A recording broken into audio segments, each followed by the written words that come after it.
হ্যাঁ মা বলো। হ্যাঁ হ্যাঁ হ্যাঁ, এই তো বসে রয়েছি। হ্যাঁ হ্যাঁ হ্যাঁ, আমার হাজবেন্ড বিশাল ভালো, কিচ্ছু কাজ করতে পারে না, কিছু কাজ করি না তো। না না, কিছু কাজ করি না। এই তো ঘুম থেকে উঠলাম, ব্রাশ করে বসে আছি। হ্যাঁ বলছে বসো বা, খেতে দেবো একটু পরে।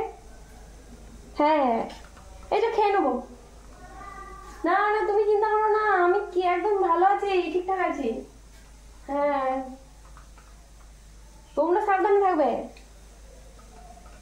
হ্যাঁ, শাশুড়ি মা বলছিল যে পা গুলো একটু টিপে দেবো নাকি, গলায় ব্যথা করছে নাকি, গলাটা একটু টিপে দেবো নাকি বলছিল। আমি না, আমার গলায় ব্যথা করে।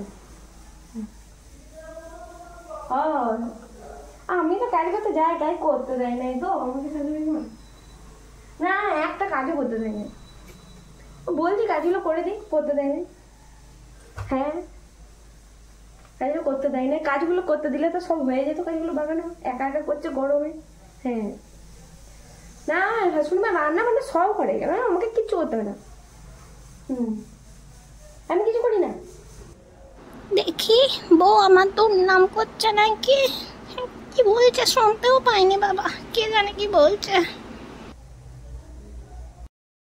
হ্যালো হ্যালো হ্যালো হ্যালো মা, আমার শাশুড়ি শুনছিল গো, তার জন্য অমনি বলছিলাম।